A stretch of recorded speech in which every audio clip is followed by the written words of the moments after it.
Welcome to The Explainer. Today we are diving into a topic where the stakes are, well, about as high as they get: wilderness survival. We're going to break down expert advice into two really key parts. First, the essential skills that could literally save your life if you ever get lost. And second, and this is the really important part, how to make sure that almost never, ever happens. Okay, let's just jump right in with this scenario. Picture this. You're out there, alone, deep in the woods. What do you think is the single most dangerous animal you could possibly run into? A bear? Maybe a mountain lion? Well, the answer is probably not what you think. According to every survival expert out there, the most dangerous thing you'll face in the wilderness isn't an animal at all. It's what's going on inside your own head. It's panic. Because panic leads to terrible decisions, it wastes precious energy, and it causes critical, life-threatening mistakes. And that, right there, is exactly why our first section is also the most important one. Before you can even think about conquering the wilderness, you have to conquer your own mind. This quote, it just hits the nail on the head. Humility is a survival tool. The experts are really clear on this. It's not about being the toughest person out there. It's about being the smartest. Knowing your limits, being willing to say, you know what, let's turn back, that isn't failure, no way. That's the smart decision that makes sure you get to hike another day. So let's say your mindset is right, you're calm. What do you actually do? Well, survival pros use this incredibly simple but really powerful framework to prioritize every single move you make. It's called the rule of threes. And it's so much more than just some catchy phrase. You should think of it as your emergency checklist. It's designed to cut through all the confusion and fear and just give you a clear, logical plan of action when every single second counts. And here's how that hierarchy of needs breaks down. You've got about 3 minutes without air, and that rule also applies to stopping a major bleed. But then look what's next on the list: 3 hours without shelter in extreme conditions. That's huge. It means in really bad weather, exposure can take you down long before thirst even becomes a serious issue. Okay, so let's tackle that first massive deadline: protecting your body from the elements.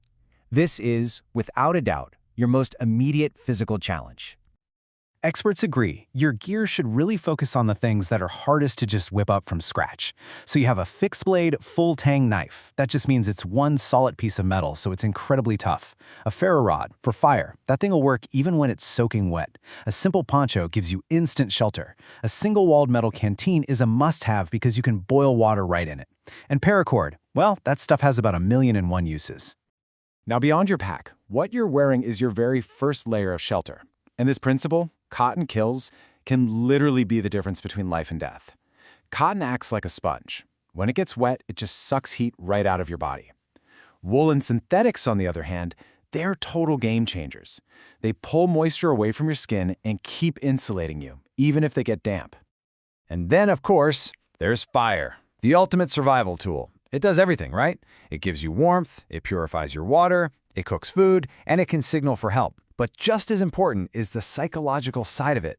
I mean, the morale boost you get from having a warm, bright campfire in the dark, it's just impossible to overstate. So, you've beaten the 3-hour clock on shelter. You're warm, you're dry. Your next deadline on that countdown is hydration. It's time to find water. Finding water is all about reading the landscape. Water always flows downhill, so valleys and low spots are a great place to start looking. Animals need water every day, so their trails are often a direct path to a source. If you see a patch of super lush green in an otherwise dry area, that's a huge clue. And hey, don't forget, even if there isn't a stream nearby, you can always collect morning dew with an absorbent cloth. But remember this, and it's so important. Clear water is not the same as safe water. First, you need to filter it. Run it through a t-shirt or a bandana to get out all the big stuff: silt, leaves, little bugs. But the non-negotiable step is purification. You have to boil it. The CDC recommends a good rolling boil for at least 3 minutes to kill all those microscopic threats that will make you incredibly sick. Okay, so we've covered shelter, we've covered water. Now let's talk about the thing most people think of first when they hear the word survival. What about food? This chart tells you everything you need to know about why food is last on our list. Just look at that massive time gap. 3 weeks! You can function for a really long time without food. Any energy you spend trying to hunt or forage in those first few critical days is energy you should have been using to secure shelter and find water. Let's be honest. Trying to trap an animal or correctly identify edible plants takes a ton of energy, time, and very specialized knowledge. In a short-term survival situation, your main goal isn't to live off the land, it's to stay alive long enough to be found. So, conserve that energy. And that brings us to the final section, and you could argue it's the most important survival skill there is. This is the one that can make sure you never have to use the rule of threes at all. It's a concept called lost proofing, and it's all about preparation. This isn't a skill you learn out in the wild while you're in trouble. It's a habit you practice from the comfort of your own home. And frankly, it's more effective than any fancy knot or fire starting technique you could ever learn. These 3 simple steps can make all the difference in the world. First, tell someone your detailed plan. Not just, I'm going hiking. Tell them where, when you'll be back, who you're with, even what you're wearing. Second, leave a written copy of that plan in your car at the trailhead. And third, and this is a brilliant pro tip, send your contact a photo of the bottom of your boot. For a search team, that print is as good as a fingerprint on the trail. So the biggest takeaway from all of this is pretty clear. True survival skill isn't about endurance or being tough. It's about preparation. It's having the foresight to make sure that a bad day in the woods doesn't turn into your last day. In the end, the most important survival tool you have isn't a knife or a fire starter. It's the plan you make before you even leave the house.